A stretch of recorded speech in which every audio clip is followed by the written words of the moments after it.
que hay, mi gente? Soy yo, Ladies 7, and welcome to Let's Hablar Solita podcast. This will be a very different episode.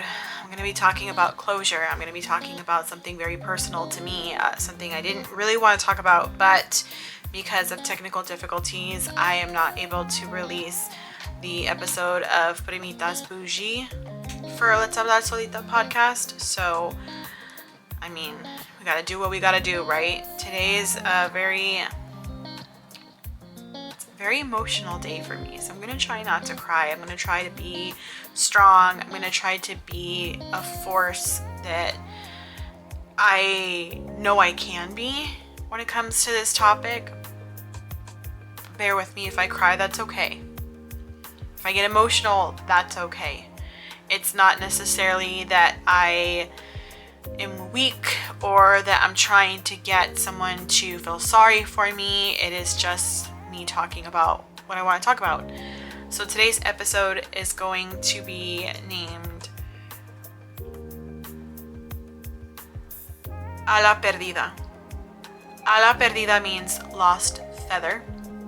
Or no, lost wing. Sorry about that.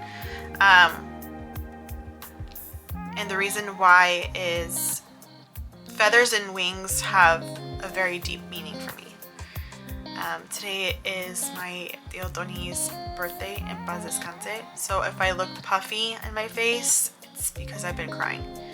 He passed away almost 11 years ago. It'll be 11 years in October, and today is his birthday. He would have been 60 if he were still around. He would have been 60, and he was someone who was very influential in my life. So because of that, I'm going to try to do this episode en español lo mejor que puedo, por más que puedo. No voy a decir que va a ser fácil, pero es algo que voy a intentar en honor de alguien que yo quise mucho. Tampoco voy a decir su nombre, voy a dejarlo así como está, por privacidad de él, sus hijos y sus nietas.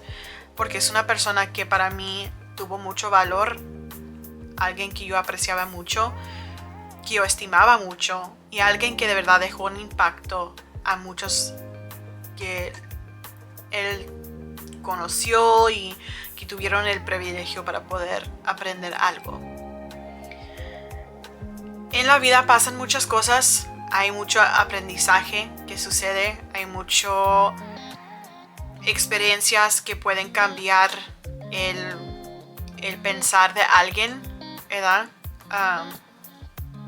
Mi tío fue un gran señor, fue un gran hombre para mí. No hay ninguna persona perfecta, él tuvo sus defectos, sus errores, pero sin embargo fue alguien que yo quise mucho y que aún quiero mucho y extraño mucho. Yo no pude despedirme de él. No tuve la oportunidad y creo que eso no ayudó mucho cuando estábamos de luto. Y realmente creo que en mayoría de los casos nunca deja uno de estar en luto para una persona que quieren. Claro, las cosas cambian, la vida sigue, pero uno no deja de quererlos. Y yo no puedo comparar mi dolor con el dolor de mi abuela, con el dolor de sus hermanas, de sus hijos, de las personas que lo querían. No puedo comparar mi dolor con el dolor de alguien más. Yo solamente puedo hablar por mí y eso es lo que voy a hacer. Yo aprendí tanto de mi tío, aprendí que a veces las apariencias engañan, porque mi tío tenía un carácter distinto. Él era una persona que con su mirada quizás daba miedo, pero en cuanto tomas la oportunidad de conocerlo realmente, no lo puedes olvidar. No puedes olvidarlo, no puedes ignorarlo. Tienes que tenerlo en su vida. Eso es mi opinión. Y lo digo basado en el hecho de que cuando él falleció, como un año después de que él falleció, había personas que estaban llegando a la casa de mi abuela preguntando por él, como si todavía estuviera vivo. No se enteraron que estaba muerto. Y cuando les decías que estaba con Dios, les dolía. Bien gacho que les dolía y se le podía notar. Entonces, eso para mí quería significar que él era una persona que con su forma de ser como que captaba a la gente.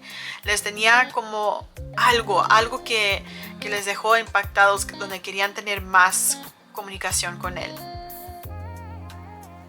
Cuando alguien fallece, cuando alguien se va al cielo o donde cree que ellos se van después de la vida,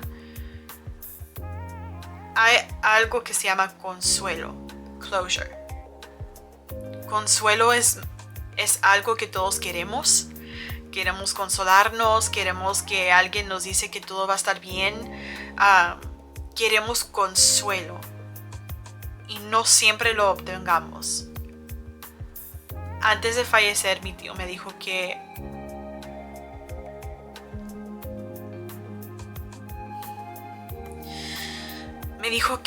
cuando él falleciera, porque estaba enfermo por 11 años de una enfermedad de los riñones, que solamente lo iba a llorar 3 días, 3 a 4 días máximo, y después me iba a olvidar de él. Pues qué equivocado estaba, porque ya casi son 11 años y yo pienso en él todos los días, lo extraño todos los días. Y me acuerdo que cuando lo dijo me enojé, pero de verdad me enojé tan gacho que hasta chillé del enojo. Yo casi no lloro por cosas tristes, no lloro por dolor, más bien lloro por coraje. Y él es la única persona que me ha hecho llorar porque lo extraño. Y he tenido otras personas que han fallecido en mi vida. Tuve un tío que era como un abuelo para mí porque mi abuelo no estaba.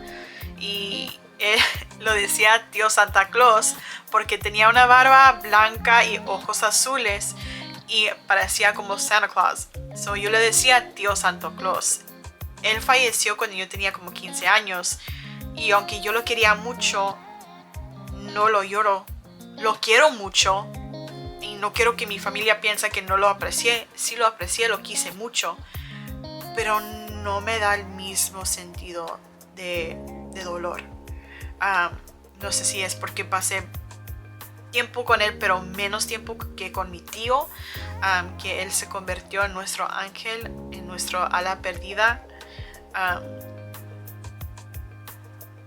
Es doloroso pensarlo, es doloroso saber que uno nunca los va a volver a ver. Y yo desafortunadamente no tuve la oportunidad de despedirme. Antes de que mi tío falleció, pasé su último cumpleaños con él. Y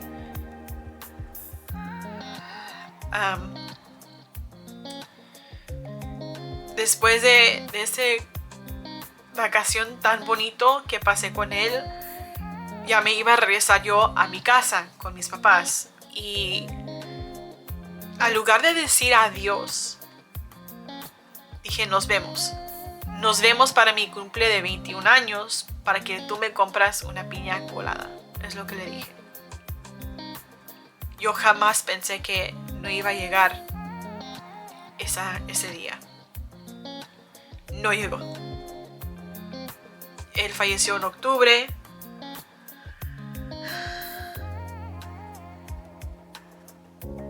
Y mi cumpleaños es en diciembre. Entonces era bastante doloroso saber que nunca lo iba a ver. Y sentí, aún siento un dolor en el pecho, en mi espalda, por no estar ahí. No pude llegar. Tuve que, si hubiera podido despedirme de él, hubiera alcanzado un avión, irme hasta México y despedirme, y no pude.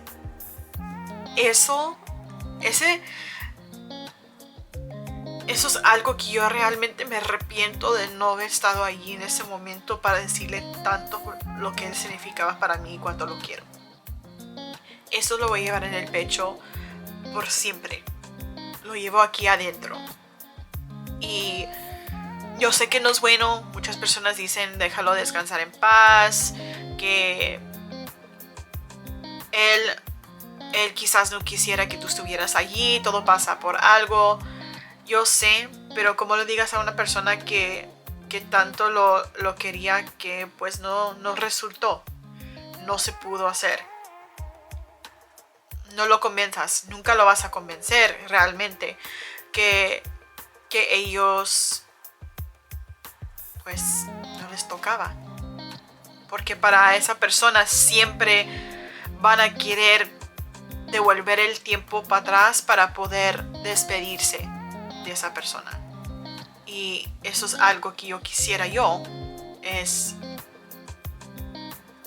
devolver el tiempo para poder despedirme. Si no fue en ir en un avión y alcanzar a él físicamente antes de morir, lo hubiera hecho en el tiempo que se despidió de mí en el aeropuerto.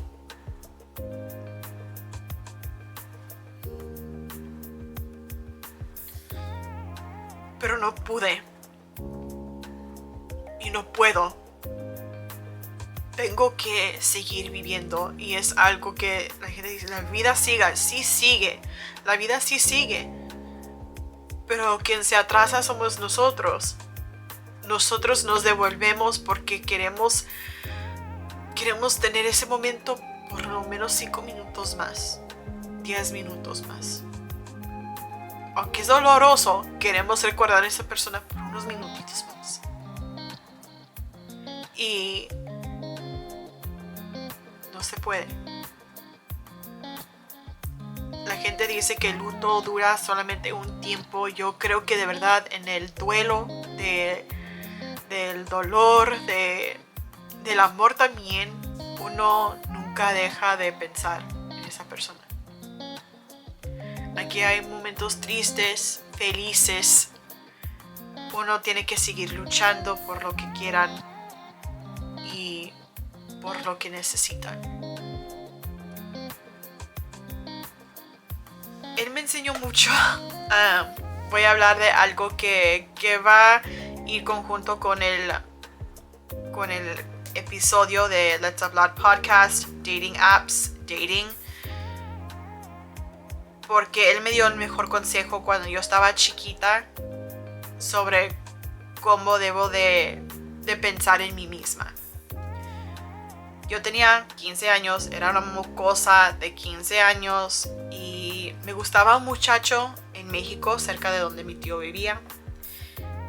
Y yo sé que era quizás un amor imposible porque yo vivía en Estados Unidos, California, y esta persona vivía en México. Pero él me dijo que yo le gustaba, que él me quería y quería que yo fuera su novia, y él también a mí me gustaba. Pero yo le dije que no podía tener novio hasta que tenía 16 años porque mi papá no me lo permitía. Él me hizo creer que me iba a esperar. Y yo le dije a mi tío tan feliz, él me dijo que me va a esperar. Cuando tengo 16 años, nos vamos a hacer novios, Pues no resultó así. Ese muchacho, aunque era adolescente, no quiere decir que está bien. Empezó a coquetear con otras niñas enfrente de mí durante el tiempo que yo estaba ahí de vacaciones. Mi tío notó en mi cara que me molestó, que con ver eso me dio coraje y decepción. Me acuerdo cuando nos fuimos, despedimos del muchacho y de su familia, y mi tío y yo nos subimos al coche con mi abuela. Mi tío me dice, ¿y tú, mi chula, qué piensas? Pues ¿en qué? De lo que viste. ¿Te gustó? No, eso no me gustó. No me gustó que me tratara de ver la cara de pendeja. Y mi tío dijo, mira, hay ciertas cosas que tengo que decirte porque quiero que te cuides y que te valores. Tú no debes de andar de chiclosa con nadie. Con nadie. No andas tratando de alcanzarlos, ni ir de chiclosa, ni nada. Si alguien te quiere de verdad, van a hacer el intento de quererte, de estar ahí contigo. Van a respetar tus decisiones. Un niño que hace lo que hizo él, no te quiere de verdad. Y ese clase de niño, ¿lo queremos o no lo queremos? Tenía 15 años. Pues no lo quiero. Así es, mija. Mándalo a la chingada con él y con la chingada a todos. Manda a todos por la chingada. Y ok. Así lo dejé. Me compuse. Ya no me dolió, no me dio coraje de que el muchacho me trató de ver la cara de pendeja, pero el pendejo es él porque yo sí soy un tesoro. Y eso lo puedo decir con una sonrisa y con la cabeza en alto. Yo me acuerdo que mi tío siempre me dio buenos consejos. Y le estaba diciendo a mi mamá, hoy que es el cumpleaños de su hermano, de su carnal, que tardé mucho tiempo para pensarlo bien y entender qué quería decir mi tío cuando decía que el respeto no se regala. Él dijo, el respeto se tiene que ganar, no se regala. Okay, whatever. And how the hell are you supposed to respect people if, like, I was always told you gotta respect your elders. And you're telling me that it's not something that you give, it's something that's earned, then why do I gotta respect my elders? That don't make no sense. That was my original thought. Pero lo que él quería decir es que, mira, uno tiene que respetar a sus mayores, pero si ellos no te entregan el mismo clase de respeto, entonces tú no les debes nada. Tú no tienes que seguir dando respeto a la persona que no te corresponde con el mismo trato. Es lo que quería decir mi tío. Quiero creer que eso es lo que quiso decir. Si no, él mismo me lo va a decir en mis sueños. Eso es algo que no lo pensé. Como que no registró que lo que él quería decir es que cuando uno empieza una relación, que sea de amistad, que sea de amigos, de familia, de romance, uno empieza esa relación con dar respeto. Pero si esa persona no te está dando el mismo clase de respeto, tú no tienes por qué seguirles dando respeto cuando no se lo merecen. Eso es lo que él quería decir.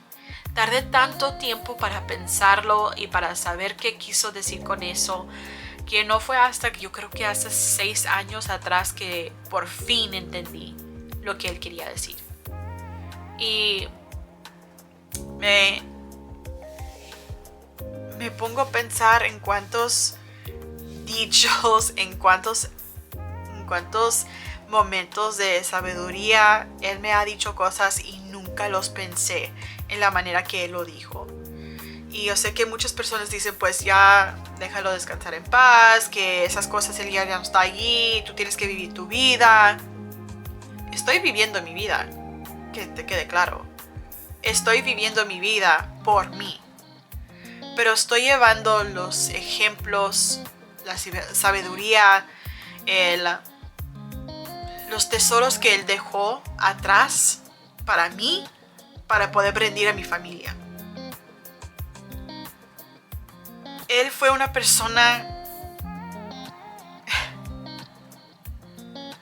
que ni sé cómo hizo las cosas a veces.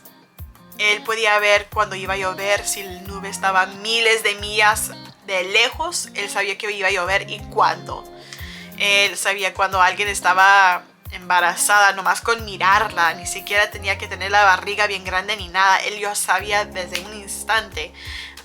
Él sabía del carácter de una persona con solo verlos. Y yo sé que él tuvo una vida difícil, tuvo una vida bien difícil. Mi tío era una persona que nació en un eclipse y la mitad de su cuerpo era como un color rojizo y luego el otro era como morado, porque era un parto bien difícil para mi abuela. Era una persona que vivió muchas cosas, que su vida no fue fácil de ninguna manera. Él tuvo sus errores, como comenté, tuvo su carácter, pero dentro de lo que cabe, cuando él se enfermó, como que quiso remediar esos errores, ¿verdad? Y cuando uno está enfermo, cosas suceden. Uno tiene algún sentido de humor, carácter bien feo, otros bien graciosos. Él, yo creo que por todo, ¿verdad? Por todo. Él a veces era sangrón, enojón, chistoso, amoroso. Claro que él era una persona que casi no le escuchabas decir I love you. No era algo que casi lo escuchabas decir. Lo decía, y cuando lo decía, después lo iba a negar. Y a mí me pasaba con él muy frecuentemente. Yo le decía, te quiero mucho, tío. Y él me decía, yo te quiero mucho, mi chula. Yo te quiero mucho. Y luego dije, yo sé que tú me quieres, tú me lo has dicho. Y él, yo no dije nada de eso. No andas ahí levantándome falsos. Pero siempre con un sentido de humor tan bonito. Y se extraña. Porque era como mi mejor amigo. He was like my best friend in the world. I could do anything and everything with him, and it was really a blessing to have him in my life. Era una bendición tenerlo en mi vida. Y lo extraño. Me acuerdo que había un muchacho del barrio que todos los días andaba en bici, y cuando bici quiere decir bicicleta, means bicycle. Iba a ir a sus estudios y mi tío lo miraba, dice, ¿dónde vas? Dijo, voy a ir a la escuela. Dijo, no vayas, nunca aprendas nada. Y el muchacho nomás decía así con la mano, y mi tío, no vayas, te vas a caer. Se trompezaba el muchacho cada vez. Es como si mi tío le hubiera hecho un hechizo o algo, que el muchacho se caía todo, cada vez. Y a mí me daba felicidad verlo feliz. Mi tío se sentaba enfrente de la puerta donde está la entrada de la casa y miraba hacia la calle. Lo miraba y es como si él entraba en otro mundo. Tuvimos los dos un amor para el mar mutuo. Y nuestro color también favorito es azul. Él fue como otro papá para mí. Y creo que eso es lo que es más difícil cuando se trata de uno tener ese consuelo. Porque yo tuve un papá, pero era mi papá de vacaciones. Yo iba de vacaciones, era mi padrino de presentación a la iglesia antes de bautizo, era mi padrino de confirmación, era como mi papá de vacaciones, era mi tío, era mi amigo, mi protector, mi consejero. Era una persona tan grande para mí que su ausencia duele. Y creo que lo que me daba miedo fue que iba a perder el sonido de su voz, de su risa.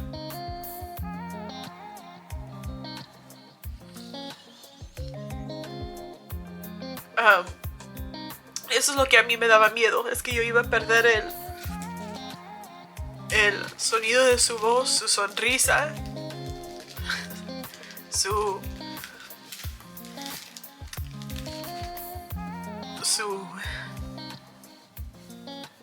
olor.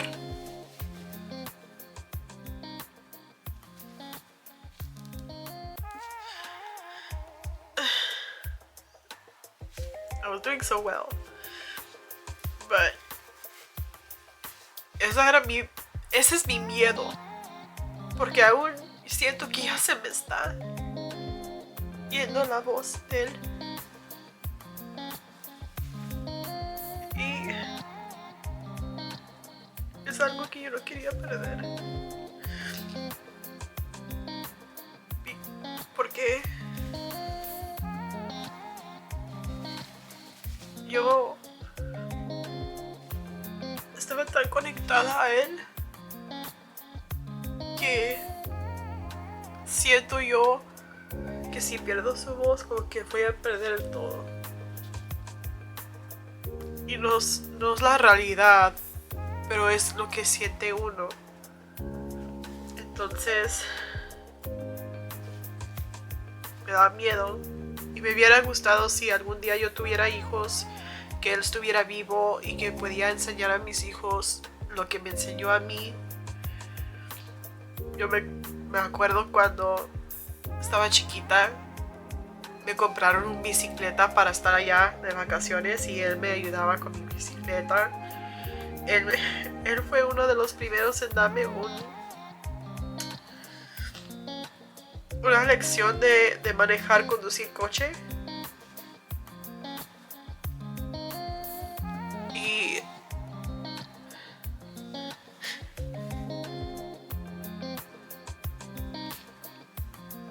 era una gran persona.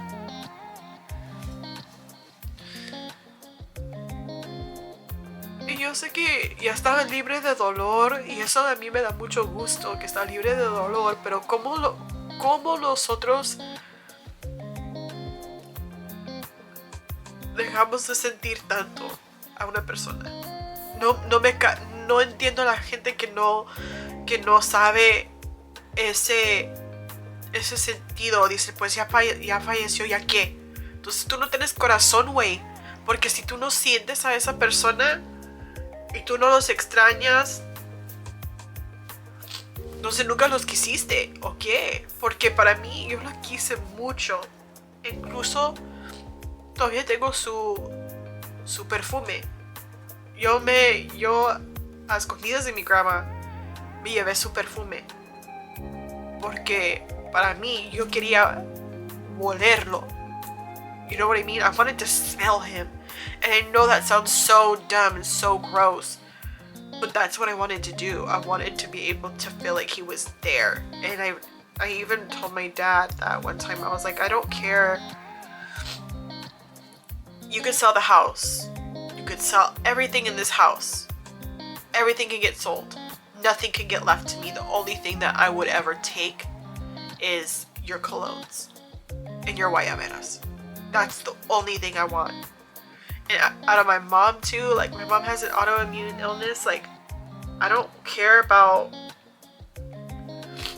like money. I don't care about that stuff. I care about my mom's paintings. I care about my mom's cologne, her perfumes, her jewelry, the niñez. Like I care about those things. I don't care about like furniture, the house, her car. None of that means shit to me. The only thing that means anything to me is more so smell. Because if you have a perfume, a cologne, and you smell it, it's almost like they're there with you for that second. And I wanted him to be there with me for that second, for that moment in time. I wanted him to be there with me. So I took his cologne without saying anything, and every now and then I do smell it. Like I do just grab it and I smell it because it makes me feel like he's there and he's with me. And I always tell my mom, if I were to ever have a son, I would give them the same initials, but maybe in reverse. So instead of it being the way my uncle's was, it's just the opposite around, to feel like they're connected somehow. And yes, I'm glad that he's free of pain.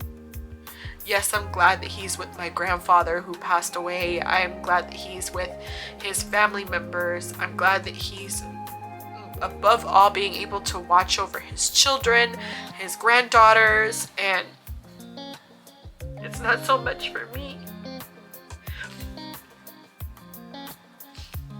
it's more so for them. Because I mean, I have a dad and I have a mom, and I know that when they pass, and many, many years from now, they'll be watching over me and my kids. And it makes me feel good to know that he's finally able to watch over his. And that he's able to watch over their children. And, you know, it's not easy. Everyone makes mistakes. He's made mistakes as a parent, as a brother, as a son, as a boyfriend, what have you. He's made mistakes. We all do. We all make mistakes. It's not that big a deal. Like, there's always a way to fix it until there's not, which means that you're no longer breathing. And I feel like he tried to make amends with those who he had done wrong to, who had done wrong to him. And I can't speak for everybody. I can only speak for myself. And for me, if I could have one wish, it would be just to see him one more time.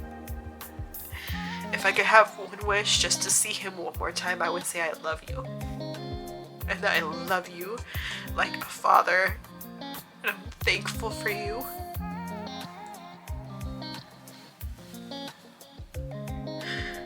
I'm so thankful for you. Because all of life's lessons that you gave me have made me who I am, and I think that's why I fear so much, like, failure. Because if I fail, I failed him. That's one of the things, like, my parents will be disappointed, but I don't want to fail him. See what I'm saying? Like, that to me is like, I don't want to fail him, because he's not here to be like, I'm disappointed in you. You know you could do better. Like, he's not here to give me those consejos anymore. So I won't get those anymore. And that's what sucks. Is like when you know that you're not gonna get that consejo to how to make it better, how to do things different. And my parents are here to be like, oh, it's okay that didn't work out, but let's try this. He's not here to do that. And he was always like he was always the one I was scared to, like, disappoint. I remember I got my nose pierced at 18, and I didn't want to tell him right away. I waited until like a few days later to post a picture onto Facebook, because he was my friend on Facebook. Not only did I see him every summer since I was like 3 years old, but I posted that picture on Facebook, and he was like, why'd you go put holes in your face? And I'm like, it's just a little nose ring, it's just a little diamond. And I think he cursed me because it came out. Like, my nose ring, it was probably about, I want to say, like a week away from being able to be like changed or whatever for my next appointment to change the style of ring, and damn thing came out. And like, alright, he jinxed me. Like, él estaba deseando tanto que me quitaran el pinche arete de la nariz que sus guías espirituales como que le escucharon, dijeron, vamos a quitar este arete de la nariz de esta mocosa para poder ayudar a nuestro creyente que fue él. And I'm like, man, I only had a week left and I was gonna get that hoop nose ring. I was so excited, and nope, that thing came out, and I tried putting it back in, and it was just so painful. It was not gonna happen. So there went that, and I never got it done. When he passed away, it took me, I want to say 6 years. 6 years to get a tattoo in his honor. Mind you, my uncle had tattoos, but when I asked him, I was like, Theo, would you ever get mad if I got a tattoo? He's like, look, if you're gonna get a tattoo, you're gonna get a tattoo. I can't stop you. What I will say is don't put numbers on your body. Don't put no names on your body. Don't put something stupid just because you think it looks cool. Like, I got a lot of ugly tattoos. There's very few tattoos that I'm proud of, but get something that you like. Get something that means something, that's not something just stupid. So I did that. I got a tattoo in honor of us both on my back. It's a wolf singing music notes, kind of like singing its heartbreak, I guess, in a sense. And then I got another one. Well, that was about, like, I want to say, passed away. I was 24, so 2 years after he passed, I got that one. And then 6 years total, I got my big one over here underneath, like on the inside of my arm. And that one, it hurt. And I remember the tattoo artist looking at me like, are you gonna cry? Like, is she gonna make a noise? I wasn't crying. I was completely like just stone-faced. And I remember someone else in the shop came and asked me what my tattoo was in reference of. And I said it's in honor of my uncle. And then I started to cry. And my mom's like, hija de la chingada, empezaste a llorar nomás cuando te preguntó de tu tío. And I'm like, well, yeah, like, it hurt me. This hurts. But what hurt me the most in life was losing my best friend. That's the ultimate pain, is me losing my best friend. So if I feel this connected to my uncle and this much in pain because he's no longer with us, I can't even imagine losing, like, my mom, my dad, my godparents, my grandmas. Like, I can't imagine that pain. That, to me, I don't know if I will make it. And I think grief is a very difficult thing. A lot of the times we're stuck in the fact that, like, we're in our own head. My mom is a silent, lone griever. She doesn't want to be around people when she's grieving, and I'm the opposite. Like, I can care less if we talk, but be in the room with me. Be in the room with me for when I'm crying and I can't stop. Like, I need someone to hold me. And my parents are the opposite. My parents want their space. I don't want space. I want someone there. You can sit there, do your own thing. I don't care. You don't have to be touching me the whole time. But if I break down and I'm crying, I need you to be there with me. And I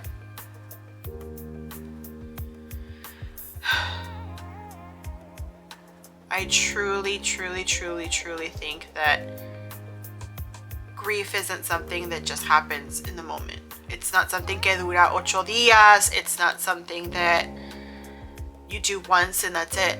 It's something that lasts possibly a lifetime. Possibly a lifetime. Because I think that I will always miss him.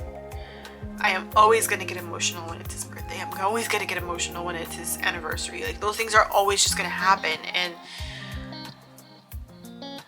does it mean that I'm not letting him rest? Absolutely not. Because I'm glad that he's free of pain. But I miss him.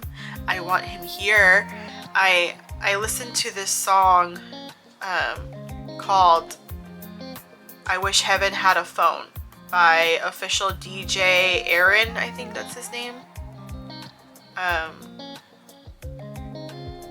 Yeah, official DJ Aaron. That's how it's spelled, and it's all one word. So if I'm saying it wrong, just let me know. You can find him on YouTube. It's I Wish Heaven Had a Phone, and it says, I know that you're up there with God, but like, I'm struggling down here. That's essentially like what he's saying. It's like, I know that you're up with God, but I'm struggling down here. I'm struggling. I miss you. That is me on a daily. I miss you. I am struggling down here because there are things that I wish I could tell you. I wish I could say, hey, like, this and this happened to me. I need your help. I need your advice. And he's not here to give it. Those are the things that I think are particularly hard.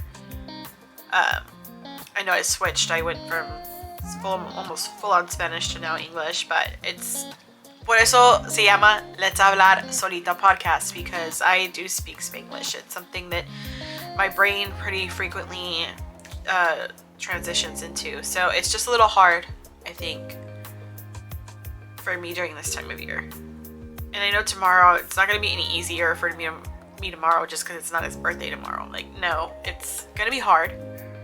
But I'm going to have to put on a stronger face because it's my other grandma's birthday.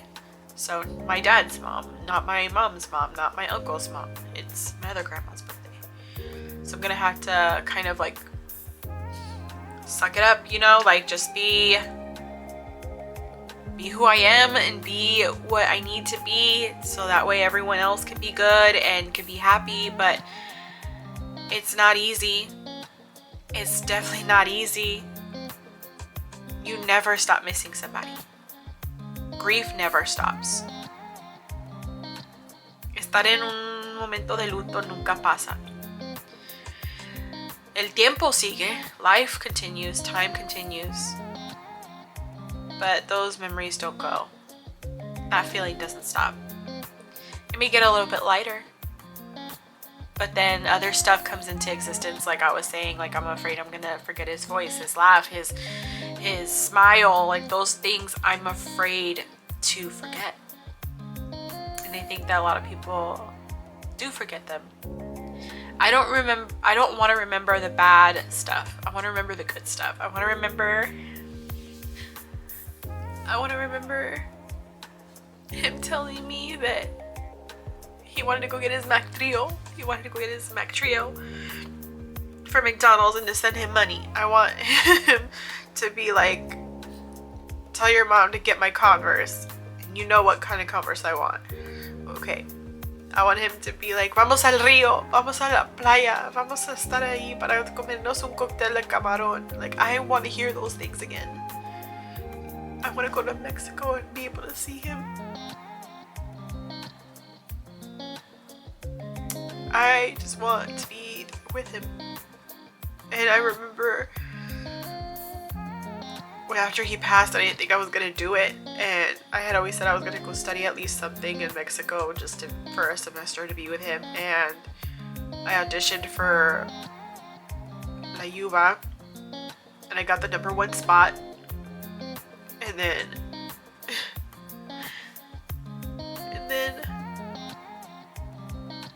I graduated with honors, but he wasn't around to see it. So I almost feel like, would he have been proud? What if I would have failed him? Those are the fears that came across my mind, was like, I'm gonna fail him. I'm gonna end up screwing up, and all of this would have been worth nothing. But I graduated with honors, and mind you, Spanish is my second language, English is my first. So me having to do reports and do certain things in Spanish, I would translate it from English to Spanish, and then making sure that everything was correctly written, so that way I wouldn't get marked on it.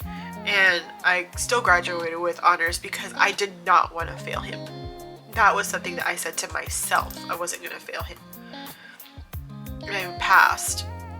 But now what? Like, now I'm stuck. And I just remembering everything he ever said to me. And I remember him saying, don't be someone who goes chasing after boys because they want you to go chasing after them, or that they want you to flirt with them. They want what they want, so they're going to find a way to like manipulate you. Don't you ever fall for that. You know your worth. You don't deserve to be treated that way. If someone wants you for you, they'll be for you. And I think that's why I'm so hard on dating apps, because I just don't see that. I don't see that energy where I could be putting in 150% of what I'm able to give, and the other side just wants one thing, and they're not being transparent about what that one thing is in the beginning. And when you're like, hey, like, yo, this is who I am, they have a problem with it, they want to change it, but you're not going to change who you are. You have to love me for me. And that's one thing that my uncle did show us all, because he had his shit, you know, that he went through, and he made up for it in certain ways. But certain things, like he went through what he went through, he is who he is. And he always said who we are from 14 years old is who we will be from then on forward, unless something life-changing happens and it causes this dramatic change. And that's what I've lived my life with. So in a nutshell, I'm going to end this right here because I'm going to post it today. Grief doesn't end in a day. Grief doesn't end in a week. Grief doesn't end in a month or in a year or in two. It ends whenever it ends, and that every person is different. You have every right to be who you want to be. If you want to write to the person who you lost, write them a letter. If you want to be able to talk with them like the way that you talk with God, whoever it is who you believe in, do that. If you want to feel at peace knowing that they're wherever they need to be, that is on you. No one should ever make you feel guilty for not following your grief process. See what I'm saying? Like, you're good. You don't need to follow anybody's lead to grieve. You can grieve the way you want. Your closure is your closure.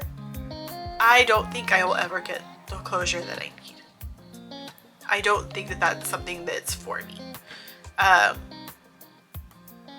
Because there's no way of me going back. I can live with what I've gone through. I can live with not having had to say goodbye the way that I would have wanted to say goodbye, but it doesn't make it easy. It doesn't make it any easier. And I think that that's something that we need to take away from it, is that if something's not easy, doesn't mean that it's gonna be easy or it's ever gonna get easier. Life just continues to constantly be moving, and we have to move with it.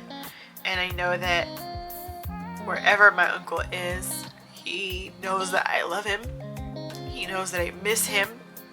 He knows that I care about him. He knows everything. He knows me better than I know myself in a lot of ways. And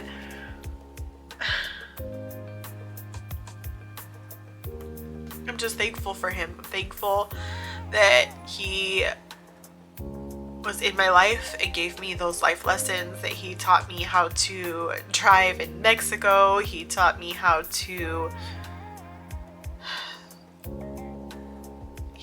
see things in perspective. And I'm thankful for that. I know that he's looking over his children, his granddaughters, my grandma. He's watching over all of us, and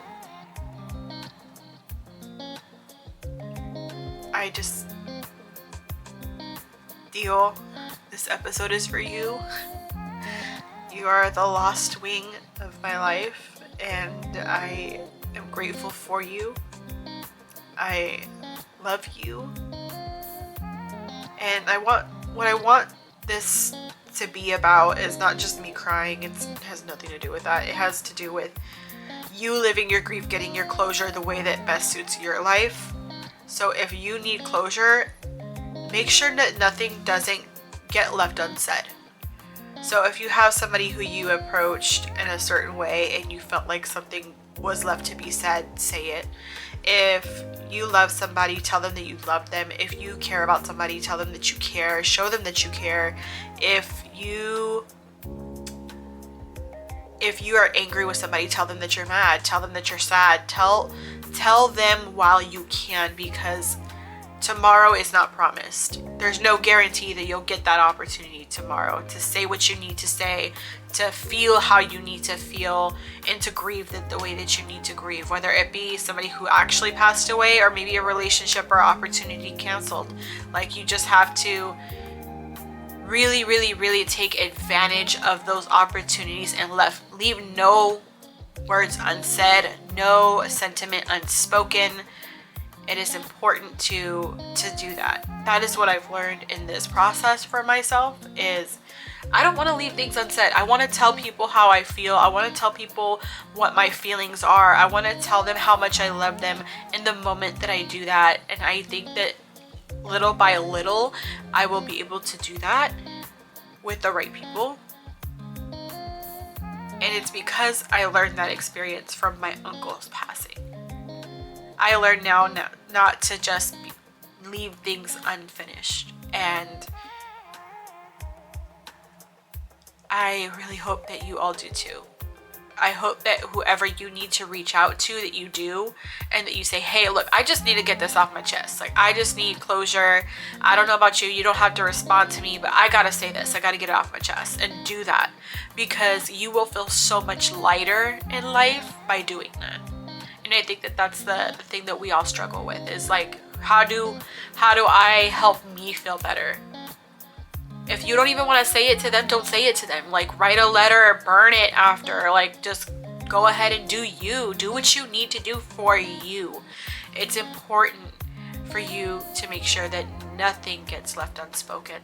And I think that's what my uncle's passing has taught me, really, is to like appreciate time more. And I think that's why I'm so hard on certain people, because if I feel like you're wasting my time, then I don't want nothing to do with you. And it's because I know time is so precious, and we only have so much amount of time, that I want to take advantage of every second of it. And if you're wasting my time, then those are the seconds and the minutes that I'm never going to get back. So make sure, if you have the opportunity to say I love you, if you have the opportunity to say I'm mad at you, say it. Speak on it. Because we only have now. We don't have tomorrow. Tomorrow is not promised. Nothing is a sure thing. So that's just my 2 cents. Pero que Diosito los bendiga. Remember, there's only just you. You are yourself, and you don't need to change for anybody. Tú no necesitas cambiar por nadie. Tú eres quien eres. Tú eres una persona fuerte. Tú eres una persona que puede luchar y obtener todos sus objetivos. Y además de todo eso, que tengan un bonito día, mi gente. Que tengan un bonito día, mi gente. Como decía mi tío. Que tengan un bonito día. And another way that he used to say this, I'm going to use it. Thank you very mucho for tuning in to Let's Hablar Solita podcast. This episode is in honor of my uncle, who has become my lost wing, la ala perdida. And in his honor, make sure you hug your loved ones. Tell them that you love them. Tell them that you are thankful for everything that they do for you. Adios, mi gente.